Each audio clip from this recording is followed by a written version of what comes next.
lebih lagi Tuhan.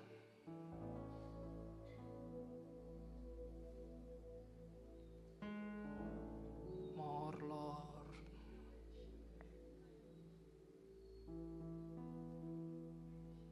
Penuh damai sejahtera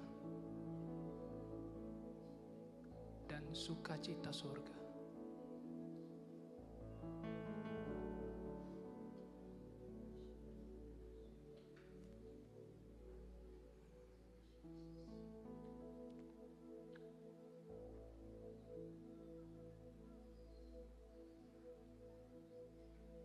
Roh Kudus, kami mau mendengarkan firman-Mu. Urapi kami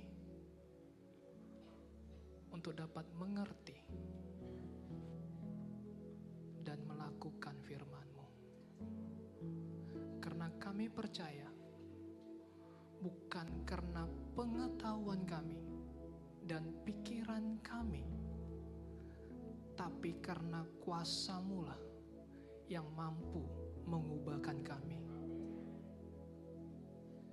Ini waktu-Mu, berbicaralah satu demi satu, supaya kami pulang dari tempat ini dapat merdeka di dalam kebenaran firman-Mu.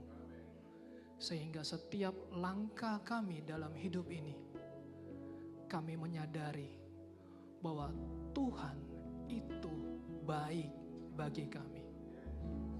Terima kasih Bapa, terima kasih Tuhan Yesus, terima kasih Roh Kudus yang siap mendengarkan firman Tuhan. Sama-sama katakan amin.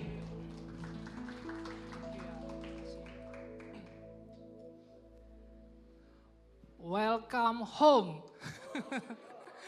Oke, senang sekali hadir di tempat ini dalam satu keluarga di Unity Serpong. Perkenalkan Bapak Ibu yang belum tahu, nama aku Herbert.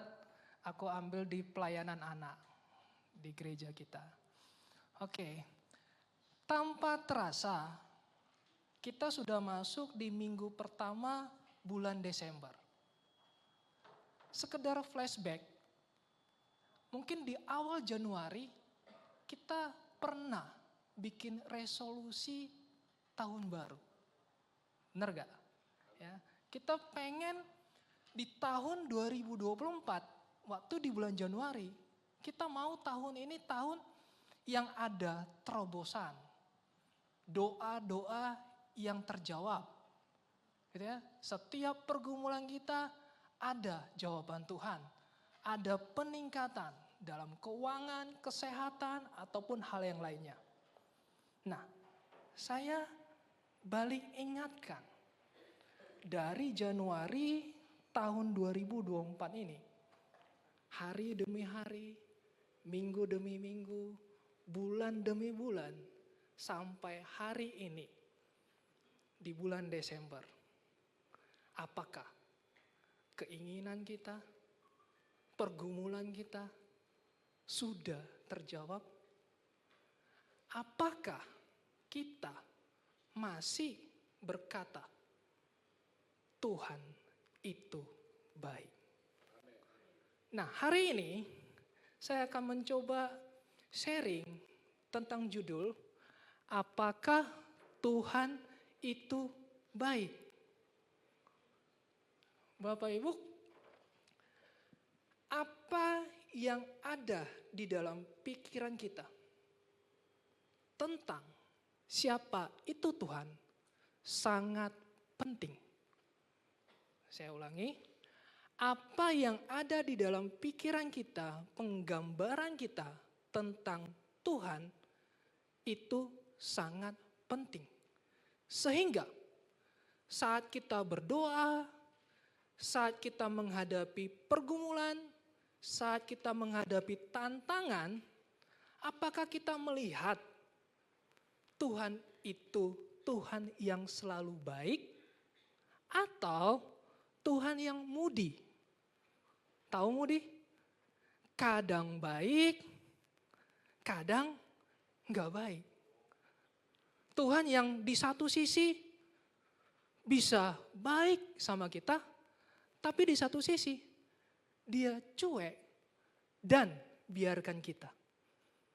Nah, hari ini izinkan saya untuk berbagi apakah Tuhan itu baik.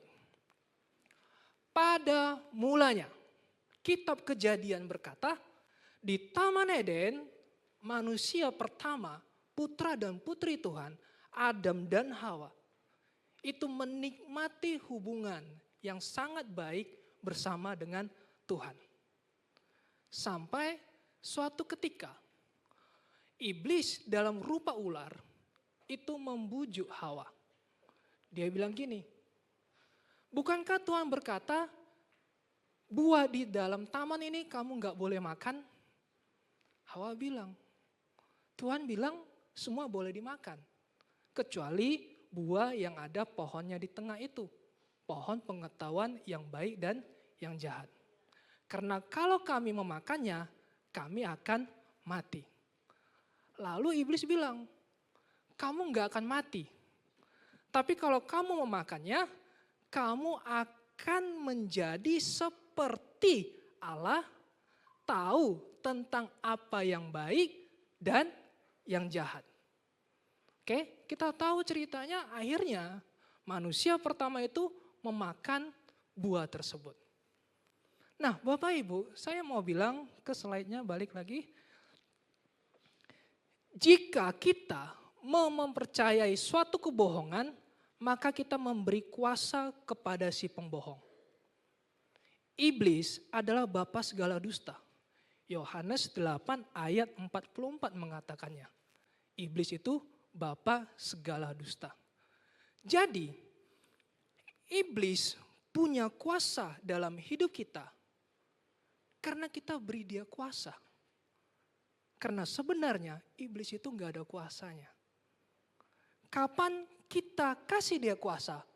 Kalau kita setuju dengan apa yang dikatakannya.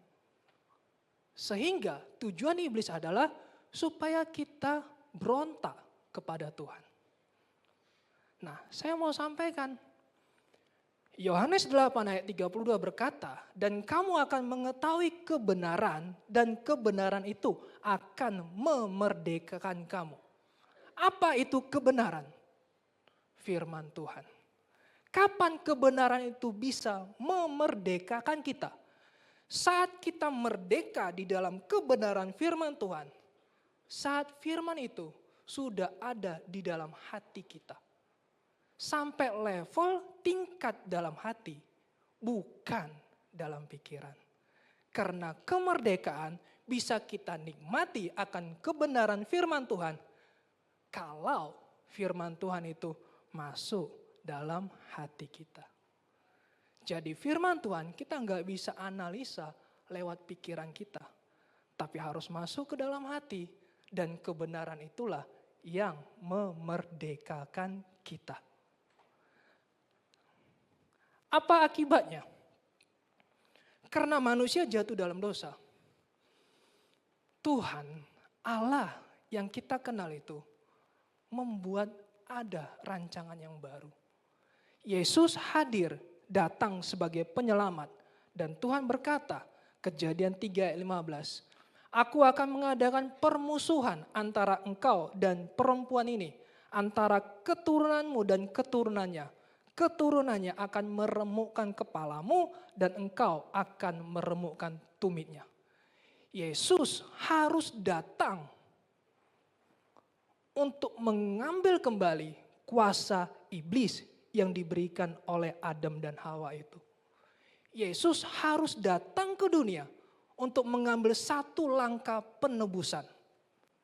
Mengembalikan grand design manusia menjadi miliknya Tuhan. Dari pernyataan ini,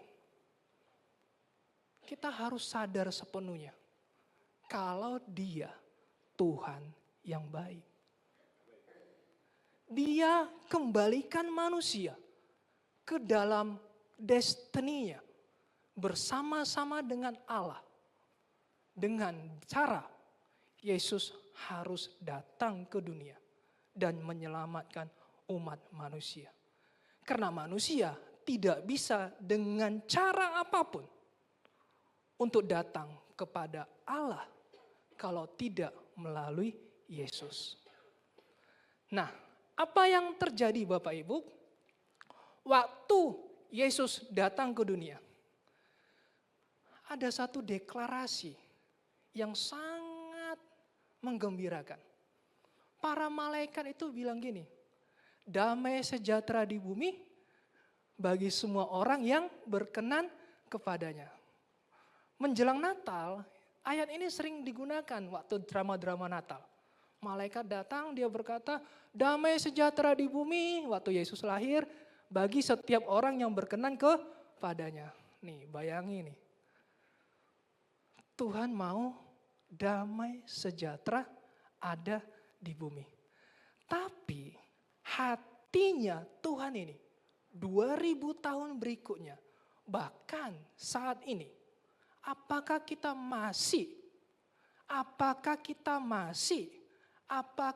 masih menyadari bahwa setiap rancangan Tuhan dalam hidup kita adalah rancangan penuh damai sejahtera? Itu pertanyaannya. Terkadang setiap hal yang terjadi dalam hidup kita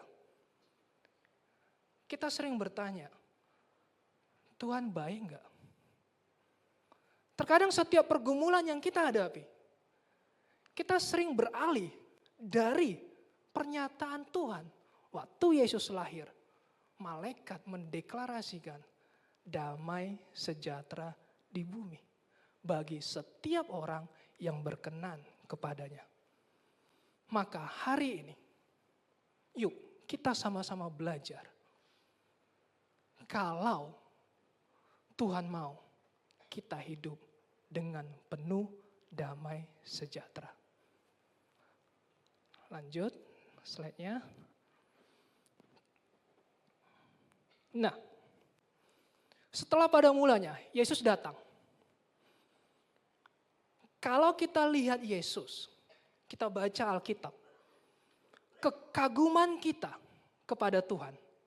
Sebenarnya Tuhan Yesus datang ke dunia, kita bisa bilang tujuannya apa sih? Menyelamatkan manusia.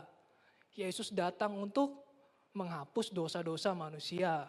Yesus datang untuk menyembuhkan sakit penyakit dan yang lainnya. Dari semua hal itu, kalau kita kerucutkan, Yesus datang ke dunia untuk menyatakan bahwa kita punya Bapa. Kita memiliki Bapa. Yesus datang untuk menyingkapkan siapa itu Bapa. Karena sebagai anak-anak yang lahir di dunia, kita harus sadar sepenuhnya. Kalau kita lahir baru, detik itu juga kita menjadi anak Tuhan. Kalau kita menjadi anak Tuhan, berarti Tuhan adalah Bapa kita. Apa buktinya? Ketika kita melihat Yesus, kita melihat Bapa. Yohanes 14 ayat 9 berkata, kata Yesus kepadanya, sebelumnya saya balikkan. Yohanes 14 ayat 6, mungkin paling ingat ayat ini. Kata Yesus kepada mereka, akulah jalan, kebenaran, dan hidup. Tidak ada seorang pun yang datang kepada Bapa kalau tidak melalui aku. Dia berkata kepada murid-muridnya. Lalu Filipus berkata kepada Yesus, tunjukkanlah Bapa itu kepadaku.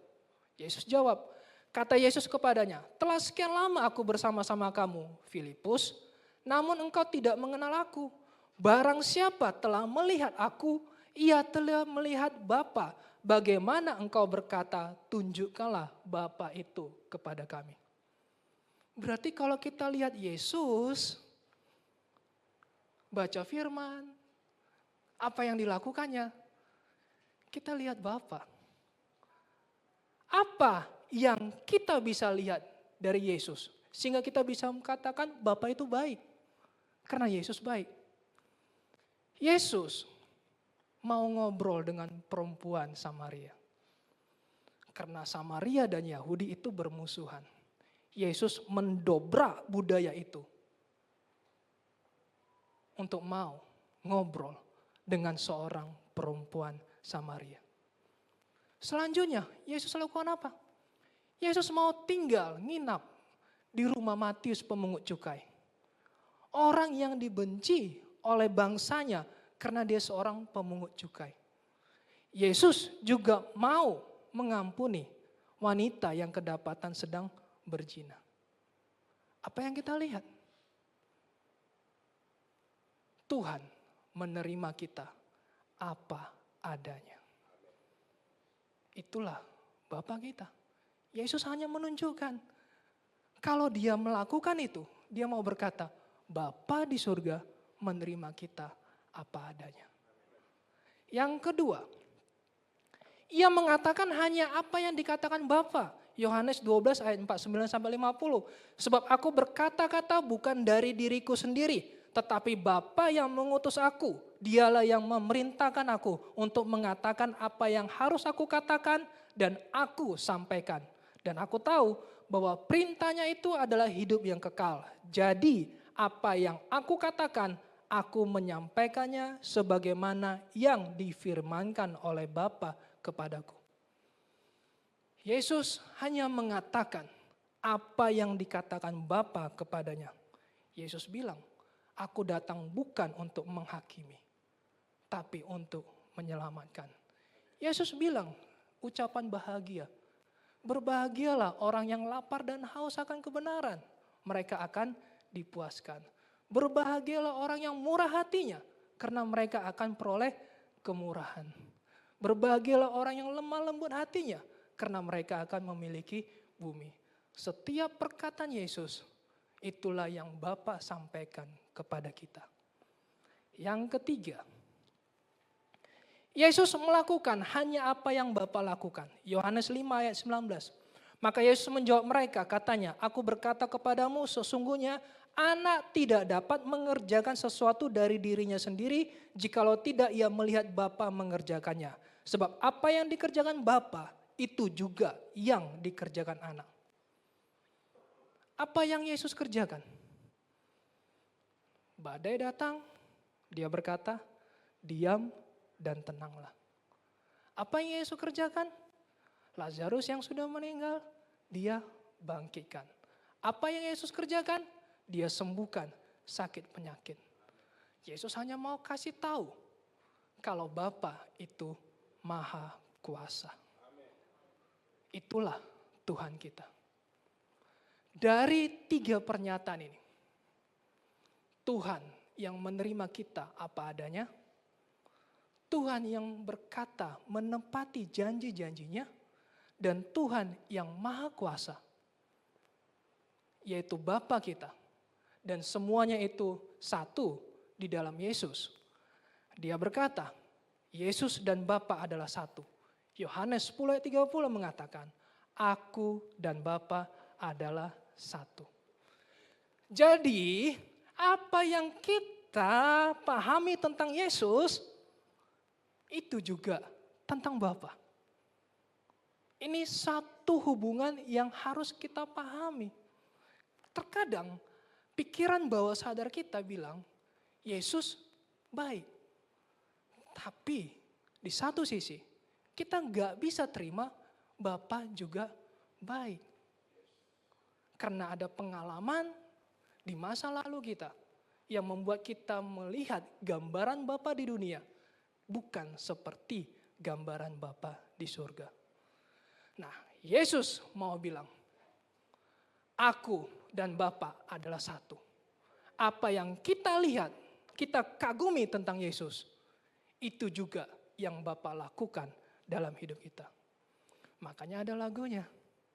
Kalau praise-nya itu, Tuhan Yesus baik, sungguh amat baik, tak selama-lama. Nah, itulah ya. Baru yang berikutnya ada penyembahnya. Bapa, Engkau baik. Bapa, Engkau baik. Yesus dan Bapa baik. Karena mereka adalah satu. Oke. Yang ketiga, pertanyaannya, apa yang kita hadapi saat ini? Sakit, penyakit yang tidak sembuh. jawaban doa yang belum ada jawabannya, pergumulan yang terus-menerus bahkan bertambah berat.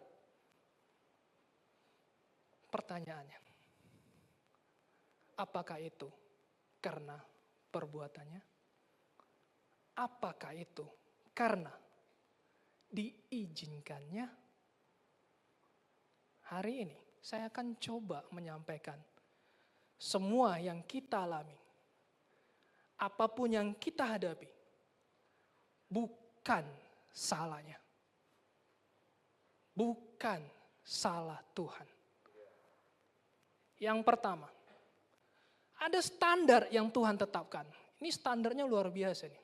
Yohanes 14 ayat 12 berkata, Aku berkata kepadamu, sesungguhnya barang siapa percaya kepadaku, ia akan melakukan juga pekerjaan-pekerjaan yang aku lakukan, bahkan pekerjaan-pekerjaan yang lebih besar daripada itu, sebab aku pergi kepada Bapa. Yesus menjadi pendoa syafaat bersama kita untuk menyampaikan apa yang kita inginkan kepada Bapa. Pertanyaannya, kenapa masih seperti ini? Ayat ini standar Tuhan. Yuk sama-sama kita harus sadar sepenuhnya ke dalam pikiran bawah sadar kita. Kalau Tuhan itu mau kita lebih baik dari dirinya. Itu berbeda dengan apa yang iblis katakan di Taman Eden. Iblis bilang, kalau kamu makan buah itu kamu akan menjadi seperti dia.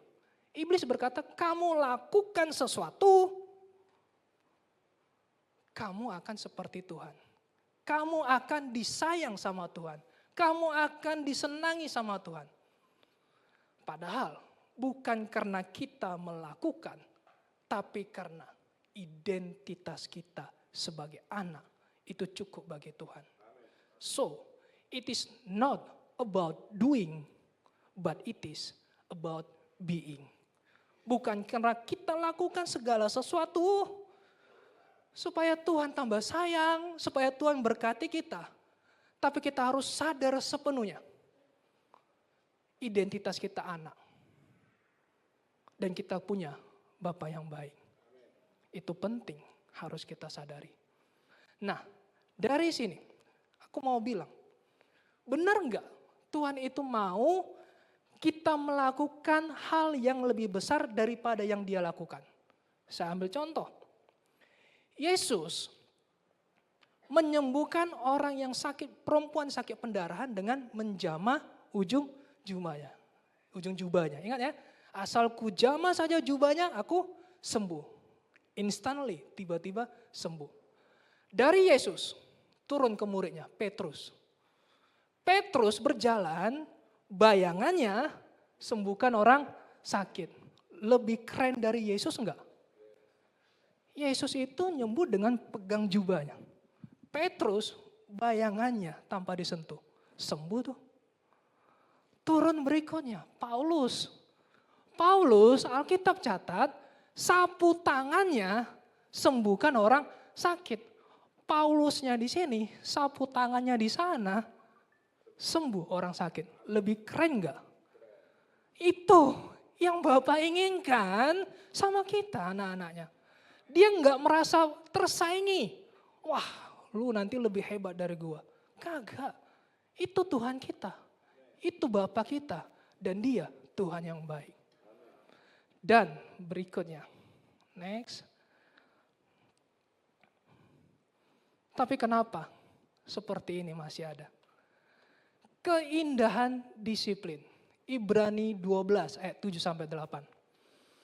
Kalau kita didisiplinkan sama Tuhan, ketahuilah, kita ini adalah miliknya. Kita adalah putra dan putrinya. Saya ambil dari versi TPT-nya, The Passion Translation-nya. Ibrani 12 ayat 7-8 berkata, rangkullah koreksi Allah dengan sepenuh hati sebagai bagian dari pelatihanmu.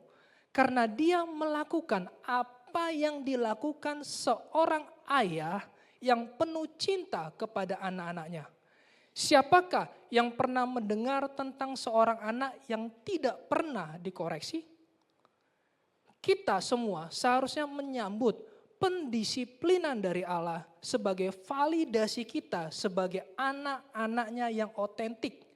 Karena jika kita tidak pernah satu kali pun mendapat koreksinya, itu membuktikan bahwa kita adalah orang asing, bukan anaknya. Indahnya kedisiplinan. Bapak Ibu, saya mau balik lagi. Kejadian 1 ayat 28. Tuhan kasih perintah apa kepada manusia? Be fruitful. Ya, kalau versi Indonesianya, beranak, cuculah dan bertambah banyak. Be fruitful and multiply. Oke? Berarti Tuhan kasih mandat. Berbuah. Kalau bicara berbuah, kita ingat tentang pokok anggur yang benar. Yohanes 15. Jadi ayat tentang pendisiplinan bicara tentang pokok anggur yang benar. Yohanes 15 bilang apa? Setiap ranting yang tidak berbuah akan dipotongnya. Dan yang akan berbuah akan dibersihkannya. Supaya lebih banyak berbuah. Dan firman-Nya. Dan kamu sudah bersih karena firman. Gitu ya, kita dibersihkan karena firman Tuhan. Oke, Bapak Ibu. Dulu,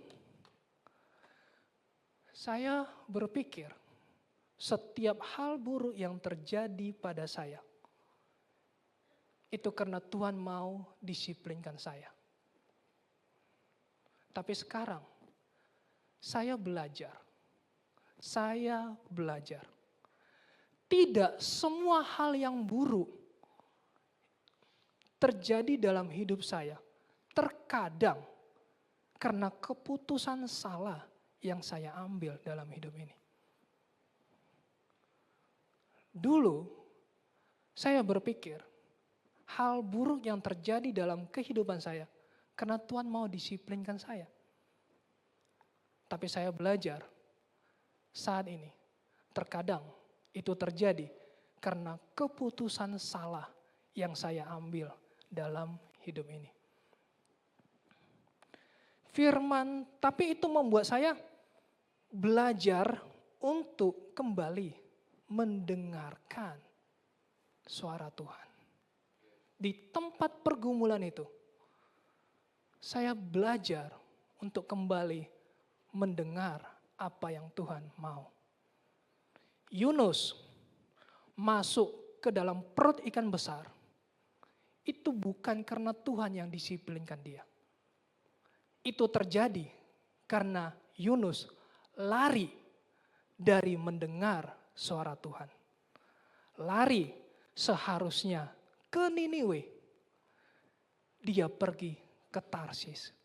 Tapi di dalam perut ikan itulah Yunus belajar untuk kembali mendengar suara Tuhan. Karena ingat, pendisiplinan yang terjadi itu punya satu tujuan.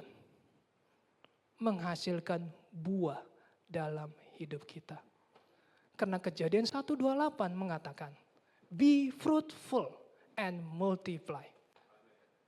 Pokok anggur itu bilang, kalau kamu akan berbuah, ranting akan berbuah, maka dia akan dibersihkan. Supaya berbuah lebih banyak.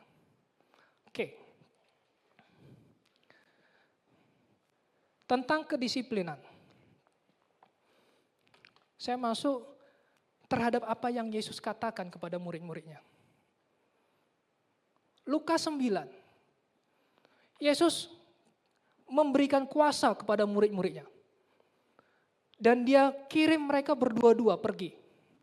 Pergi ke masing-masing desa, masing-masing berdua. Sebelum pergi, Tuhan kasih kuasa kepada mereka.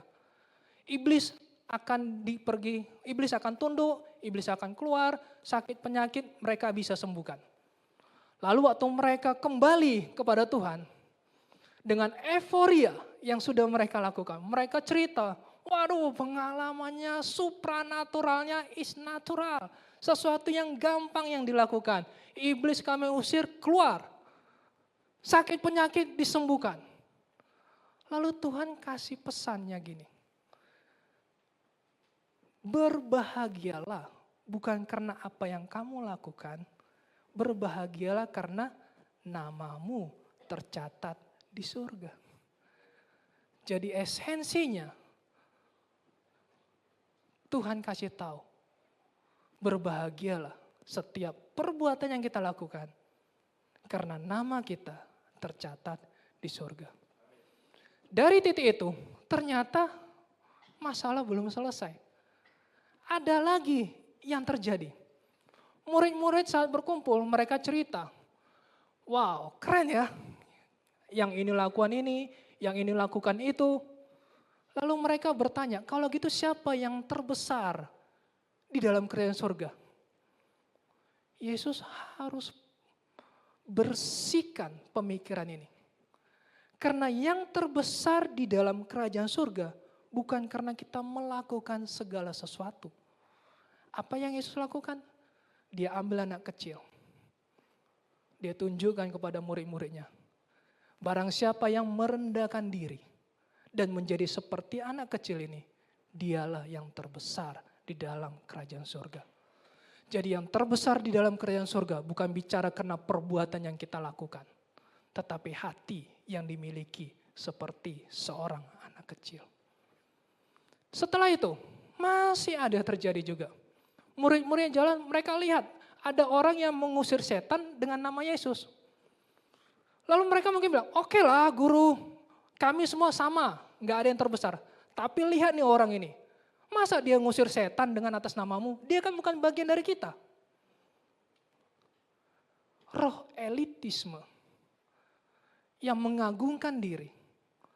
Tuhan kasih tahu mereka, murid-muridnya, siapapun yang tidak melawan kamu, dia bersama dengan kamu. Tuhan juga kasih pembersihan, pendisiplinan ke murid-muridnya. Selanjutnya, ini lebih turun lagi nih. Yakobus dan Yohanes, waktu mereka mempersiapkan jalan Tuhan menuju Yerusalem, sampai di kota Samaria, penduduk itu menolak mereka. Karena ingat, Samaria dan Yahudi tidak bermusuhan atau tidak akrab gitu ya. Nah, apa yang dibilang sama Yakobus Yohanes? Tuhan, kita minta api dari surga turun. Kita hancurkan kota ini karena mereka tidak menerima kita. Tuhan bilang apa? Dia datang bukan untuk menghancurkan, tapi dia datang untuk menyatakan kasih Bapa dalam hidup kita. Nah, dari 3 contoh ini Bapak Ibu, saya flashback kepada diri saya. Pendisiplinan rohani, indahnya disiplin itu. Apakah karena kesombongan saya yang merasa lebih hebat daripada yang lain? Yang kedua, karena saya nggak rela orang lain lebih baik dari saya. Atau yang ketiga, karena saya menghakimi orang lain atas apa yang mereka lakukan, atas apa yang mereka katakan. Dan kedisiplinan, indahnya disiplin ini, saat kita menyadari firman Tuhan itulah yang mengubahkan kita. Saat kita mulai sombong, saat kita mulai menganggap orang lain tidak ada apa-apanya, saat kita mulai menghakimi perkataan pekerjaan orang lain. Tuhan mau disiplin ini membuat kita berbuah di dalam hidup kita. Yang kedua, kehendak Allah. Nah, ini sering nih ya. Seberapa sering kita orang Kristen berkata kehendak Tuhan. Tuhan izinkan dalam hidup kita. Kehendak Allah dalam bahasa aslinya 2 kata yang berbeda mengacu pada kehendak ini. Yang pertama, boulema, artinya hal yang dibangun dan ditetapkan dalam kehendak Allah. Suka atau enggak suka, percaya atau enggak percaya, bolema ini pasti terjadi. Kehendak Allah pasti terjadi. Apa contohnya? Yesus akan datang kembali. Kita mau enggak percaya kek, kita mau percaya kek, kita mau suka kek, enggak suka kek, itu pasti terjadi. Yesus akan datang kedua kalinya. Itu yang disebut dengan kehendak Allah, absolut. Kehendak yang pasti terjadi. Yang kedua, telema, keinginan dan harapan Allah terjadi tergantung pada respon orang tersebut. Bukan Tuhan tidak mau itu terjadi dalam hidup kita, tapi bisa terjadi karena respon kita terhadap apa yang Tuhan katakan dalam hidup kita. Contoh, Ia menghendaki supaya jangan ada yang binasa. 2 Petrus 3 ayat 9 berkata, Ia menghendaki supaya tidak ada yang binasa semua umat manusia. Tapi kenyataannya, binasa atau tidak binasa tergantung respon manusia tersebut. Apakah dia mau menerima Yesus sebagai Tuhan satu-satunya jalan keselamatan di dalam hidupnya. Yang kedua, memberi makan 5.000 orang. Ingat cerita ini? Ya. Banyak orang mengikuti Yesus dan seorang murid berkata, ini ada 5 roti dan 2 ikan. Yesus berdoa, memecah-mecahnya dan memberikan kepada murid-muridnya. Murid-muridnya membagi kepada orang-orang. Di tangan siapa mujizat itu terjadi? Di tangan murid-muridnya. Karena saat murid-muridnya membagi, rotinya enggak habis-habis. Yesus berdoa, memecah-mecah rotinya, diberikan kepada murid-muridnya, murid-muridnya bagi ke 5.000 orang. Bukan rotinya dipecah-pecah jadi 5.000 dibagi sama orang, tapi dia pecah rotinya oleh Yesus, diberikan kepada murid-muridnya, murid-muridnya merespon, bergerak, melangkah sesuai apa yang Tuhan katakan. Mujizat terjadi. Maka kehendak Allah kita harus pahami, bolema atau telema. Kehendak absolut atau kehendak yang harus kita bekerja sama dengannya supaya terjadi. Yang ketiga, siapa yang mengendalikan? Nah ini keren nih. Siapa yang mengendalikan kalau gitu dalam hidup ini? Benar, Tuhan itu Tuhan Maha Kuasa. Tuhan Maha Tahu. Tuhan yang bisa mengetahui segala sesuatunya. Tapi pertanyaannya, Tuhan yang punya otoritas, Tuhan yang punya kuasa, apakah Dia Tuhan yang mengendalikan?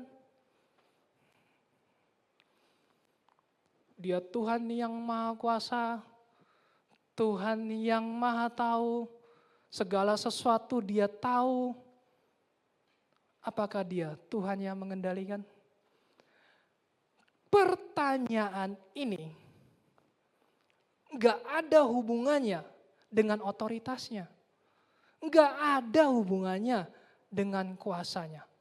Kalau kita bilang Tuhan yang mengendalikan, berarti Dia bertanggung jawab dong kepada terorisme. Kalau Tuhan yang mengendalikan, Dia bertanggung jawab dong kepada Hitler, perang dunia. Kalau Tuhan yang mengendalikan, berarti sakit penyakit datang dari Tuhan. Bencana alam, apakah datang dari Tuhan? Saya lebih cenderung mengatakan, Dia Maha Kuasa, tapi tidak mengendalikan. Kenapa? Karena saya ambil contoh sederhana. Bapak Ibu, di rumah kita berkuasa di rumah. Tapi apa yang terjadi dalam rumah kita, itu tidak sesuai dengan ide kita dan mungkin tidak kita setujui. Contoh, kita berkuasa di rumah kita, tapi saat anak kita lari, jatuh, dia nangis. Saat anak kita bertengkar dan marah, apakah kita mengendalikan? Kita berkuasa di rumah itu. Tapi kita tidak mengendalikan apa yang terjadi di rumah kita. Begitu juga dengan Tuhan. Dan Dia sehingga di dalam hidup kita, kalau saya pribadi saat menghadapi pergumulan, saat menghadapi masalah, saya hanya ingat Filipi 4 ayat 13. Segala perkara dapat kutanggung di dalam Dia yang memberi kekuatan kepadaku. Karena aku percaya, Roma 8 ayat 28 berkata, sebab Allah turut bekerja dalam segala sesuatu untuk mendatangkan kebaikan bagi setiap orang yang mengasihi Dia. Berikutnya, pentingnya misteri. Nah ini keren nih. Kok hari ini sudah doa, sudah melakukan, tetapi nggak terjadi apa-apa. Pentingnya misteri. Efesus 3 ayat 18-19, aku berdoa supaya kamu bersama-sama dengan segala orang kudus dapat memahami betapa lebarnya dan panjangnya dan tingginya dan dalamnya kasih Kristus. Dan dapat mengenal kasih itu sekalipun ia melampaui segala pengetahuan. Aku berdoa supaya kamu dipenuhi di dalam seluruh kepenuhan Allah. Kata mengenal itu pengetahuan yang diperoleh dari pengalaman. Mengenal kasih Yesus diperoleh dari pengalaman kita bersama dengan Tuhan. Bapak Ibu, indahnya misteri dalam hidup ini.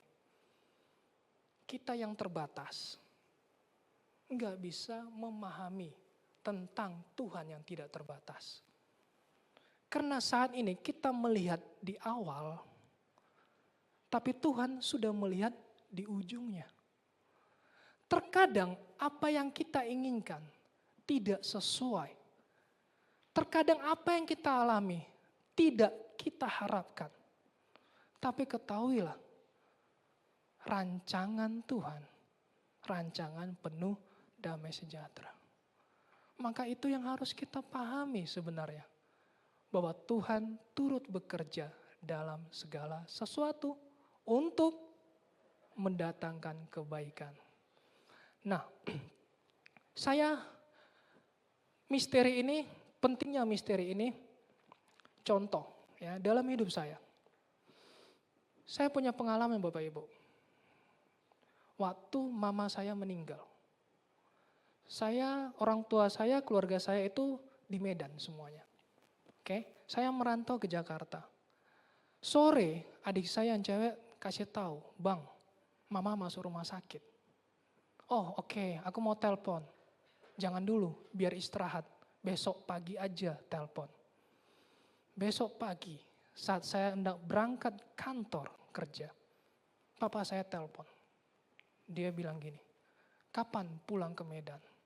"Emangnya kenapa?" "Mama sudah tidak ada."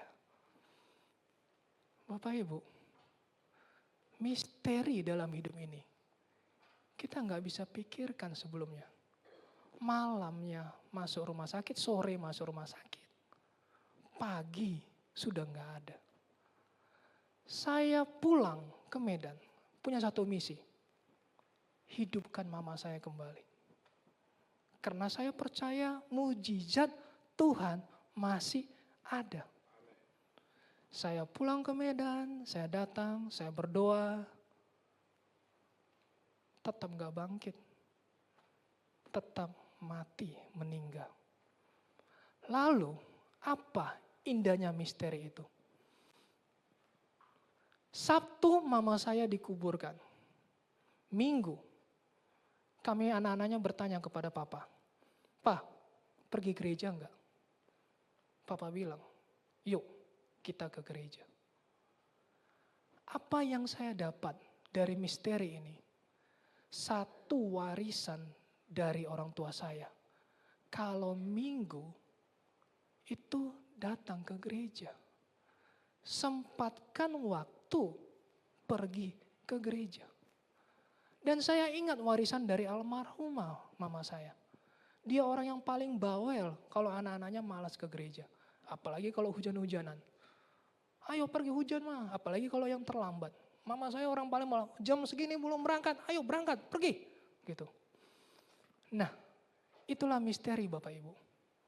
Dari misteri itu saya belajar bahwa Tuhan itu tetap baik.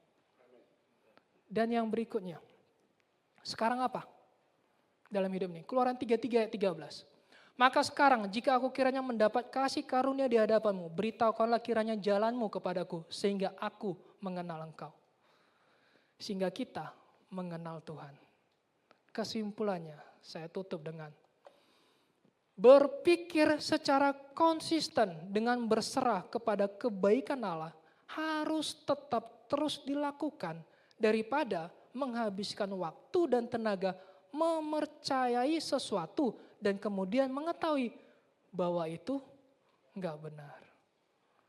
Konsisten dengan melihat kebaikan Tuhan di dalam hidup kita. Konsisten dengan melihat dia mati di atas kayu salib. Dan dia berkata, it is finished. Sudah selesai. It is finished, my bride. It is finished. Sudah selesai pengantinku. Dia begitu percaya kalau dia datang kedua kalinya. Kita menjadi mempelai Kristus. Dia begitu yakin akan keyakinannya kepada kita. Kalau kita bertahan untuk tetap mengatakan dia Tuhan yang baik dalam hidup kita. Saya undang worship leader dan pemain musik dan singer.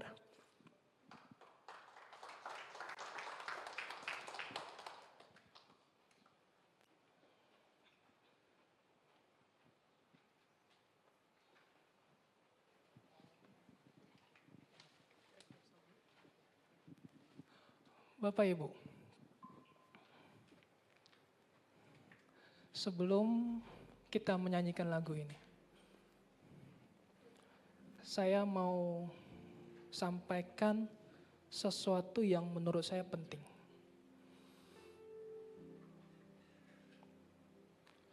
Seandainya saya adalah orang yang punya keahlian di bidang seni lukis, dan saya memiliki kemampuan untuk melihat tentang lukisan-lukisan tertentu. Lalu ada seseorang berkata, aku temukan lukisan Leonardo da Vinci nih. Coba kasih tahu dong, ini lukisan asli atau lukisan palsu? Karena saya orang yang ahli di bidang ini, maka apa yang saya lakukan? Saya harus pelajarin setiap garis detail lukisan ini, warna yang digunakan, cat yang digunakan, bahkan kanvas yang digunakan, sesuai enggak dengan lukisan-lukisan sebelumnya dari Leonardo da Vinci. Apa yang saya putuskan nanti, itu membawa pengaruh penting. Kalau saya bilang ini lukisan asli, harganya bisa jutaan dolar. Dan dunia akan digemparkan akan adanya lukisan ini. Tapi kalau saya bilang ini lukisan palsu, maka saya harus kasih cap di lukisan ini, supaya jangan nanti ada orang yang tertipu membeli lukisan ini dengan harga yang sangat mahal. Karena nilainya yang tidak seberapa. Contoh yang sama, juga di dalam hidup kita. Kalau ada orang yang bilang sama saya, kamu sakit karena Tuhan mau ajari kamu sesuatu. Tuhan mau kamu lebih percaya sama Dia. Tuhan mau kamu menjadi pribadi lebih baik. Kalau kamu hadapi ini, menurut saya, Tuhan mau ngajari kamu. Tuhan mau kamu percaya padanya. Lalu omongan orang tersebut, saya harus selidiki. Saya harus uji kepada apa? Sang pelukis tentang Tuhan itu ada di dalam kitab Injil. Matius, Markus, Lukas, Yohanes. Mereka adalah murid-murid yang bersama dengan Yesus saat itu. Maka perkataan orang tersebut kepada saya yang mengatakan, Tuhan izinkan supaya saya lebih baik, Tuhan izinkan supaya saya mengakuinya lebih lagi. Saya harus pelajari kitab Injil tersebut. Apakah kitab itu ada menuliskan sakit penyakit Tuhan yang berikan? Yesus kasih sakit penyakit ke orang. Yesus kasih masalah ke orang supaya orang-orang percaya sama dia. Tidak satu pun. Jadi saya harus konsisten memandang karya salib, it is finished. Sakit penyakit kita, dia yang menanggung. Kutuk menjadi berkat. Maka saya tidak akan percaya omongan orang itu, walaupun melabelkan atas nama Tuhan, saya harus lihat aslinya, penulisnya. Kalau saya percaya sakit yang saya terima, karena Tuhan yang berikan supaya saya lebih percaya sama dia, bagaimana mungkin saya akan percaya dengan gampang dia sembuhkan saya? Kalau dia yang beri dan saya pikir saya akan sembuh, tidak make sense, bertolak belakang. Maka hari ini, yuk sama-sama Bapak Ibu kembali renewing our mind, perbarui pikiran kita bahwa karya salib, Tuhan baik, it is finished, sudah selesai. Kita berjalan menjadi pemenang, bahkan lebih dari pemenang. Karena satu hal, identitas kita sebagai putra dan putri kesayangannya, putra dan putri kebanggaannya, untuk menjadi berkat kemanapun kita melangkah.